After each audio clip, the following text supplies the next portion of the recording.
Bonjour à tous, dans cette vidéo nous allons parler de la conductivité. La conductivité, c'est quoi? La conductivité électrique est une propriété d'un matériau. Elle caractérise sa capacité à laisser circuler un courant électrique. Un conducteur électrique est un matériau qui laisse circuler le courant électrique, et un isolant électrique est un matériau qui ne laisse pas circuler le courant électrique. On va retenir ceci, mais c'est jamais tout blanc ou tout noir. Un matériau va pouvoir être plus ou moins bien conducteur, donc il va laisser plus ou moins bien circuler le courant. Par exemple, si je prends l'air qui est isolant, lors d'un orage, il y a une tension tellement importante que le courant va réussir quand même à se frayer un passage à travers l'air, avec du mal. C'est pour ça qu'on verra la foudre, mais il y a quand même certaines conditions où un matériau normalement isolant va pouvoir potentiellement laisser circuler le courant.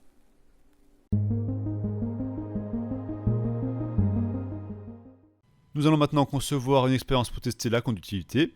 Donc pour ça, on va faire traverser le courant à différents matériaux avec un système pour visualiser lorsque le courant circule. Donc pour ça, nous allons assembler un circuit en série, donc avec une seule boucle, comprenant une pile et une lampe. On va insérer l'objet à tester dans la boucle. Bon, j'ai inventé un symbole pour l'objet comme ça n'existe pas. Si la lampe s'allume, le courant circule, donc l'objet est conducteur. Et donc si elle ne s'allume pas, c'est que le courant ne circule pas et l'objet est isolant. Voici le circuit assemblé. J'ai choisi de ne pas prendre d'interrupteur, comme ça il suffit que je ferme directement la boucle pour que ça s'allume. Je vais pouvoir tester différentes choses, par exemple une règle en aluminium. On va mettre de chaque côté pour que ça traverse. Ça s'allume.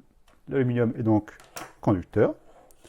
Je peux tester avec une règle en plastique. Là, il ne se passe rien. Heureusement d'ailleurs, c'est-à-dire que le plastique est isolant. Ça tombe bien puisque c'est ce que j'ai autour de mes fils électriques. Sinon, ça serait un peu problématique. Je peux tester par exemple du carton. Ça ne fonctionne pas. C'est isolant. Du papier. Pareil, c'est isolant. Je peux tester par exemple une plaque en cuivre. Donc cuivre, c'est un métal. Là, ça fonctionne très bien. C'est un conducteur. Je peux tester un autre métal, par exemple, qui est du zinc. Ça fonctionne également. C'est conducteur. Je peux vous proposer encore caoutchouc, par exemple, un élastique. Ça ne fonctionne pas. C'est isolant. Du verre, par exemple.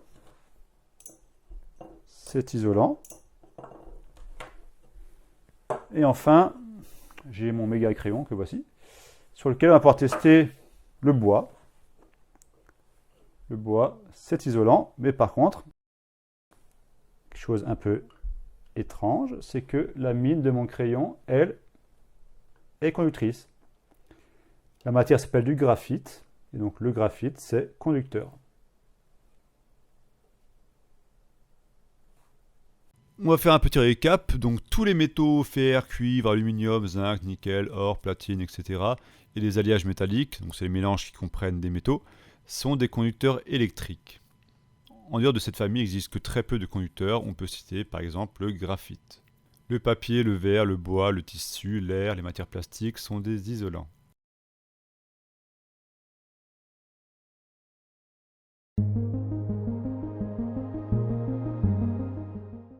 Pour finir, on va aborder quelques dangers. Donc le corps humain est conducteur. Le passage du courant électrique dans le corps, appelé électrisation, peut entraîner des brûlures ou l'asphyxie par exemple. Donc en effet, le passage du courant, ça va chauffer, ça va vous brûler.